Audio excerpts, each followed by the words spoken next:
ಕೋಮು ಸಂಘರ್ಷ ನಿಗ್ರಹಕ್ಕೆ ರಾಜ್ಯ ಸರ್ಕಾರ ಇತ್ತೀಚೆಗೆ ಅಸ್ತಿತ್ವಕ್ಕೆ ತಂದಿರುವ ವಿಶೇಷ ಕಾರ್ಯಪಡೆ ಪೊಲೀಸರು ಜೂನ್ 19ರ ಸಂಜೆ ಶಿವಮೊಗ್ಗ ನಗರದ ಪ್ರಮುಖ ರಸ್ತೆಗಳಲ್ಲಿ ಪಥ ಸಂಚಲನ ನಡೆಸಿದ್ದಾರೆ.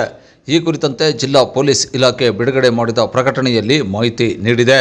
ಕಾನೂನು ಸುವ್ಯವಸ್ಥೆ ಕಾಪಾಡಲು ಹಾಗೂ ಮುನ್ನೆಚ್ಚರಿಕೆ ಕ್ರಮವಾಗಿ ವಿಶೇಷ ಪಥ ಸಂಚಲನ ನಡೆಸಲಾಗಿದೆ ಎಂದು ತಿಳಿಸಿದೆ.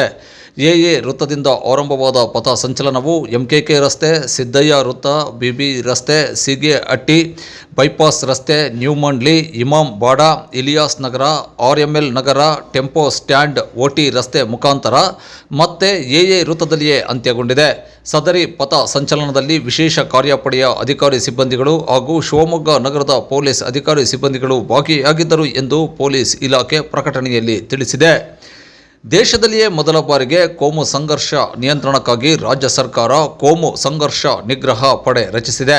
ಇತ್ತೀಚೆಗೆ ಮಂಗಳೂರಿನಲ್ಲಿ ನೂತನ ಪಡೆಯ ಕಚೇರಿ ಉದ್ಘಾಟನೆ ಮಾಡಲಾಗಿತ್ತು. ಮಂಗಳೂರು, ಉಡುಪಿ ಹಾಗೂ ಶಿವಮೊಗ್ಗ ಜಿಲ್ಲೆಗಳಲ್ಲಿ ಕೋಮು ಸಂಘರ್ಷ ಮಟ್ಟ ಹಾಕುವ ಉದ್ದೇಶದಿಂದ ಸದರಿ ಪಡೆಯನ್ನು ರಾಜ್ಯ ಸರ್ಕಾರ ರಚನೆ ಮಾಡಿದೆ. ಸದರಿ ಪಡೆಯಲ್ಲಿ 248 ಸಿಬ್ಬಂದಿಗಳಿದ್ದು 3 ತುಕಡಿಗಳಲ್ಲಿ ಕಾರ್ಯನಿರ್ವಹಿಸಲಿದೆ.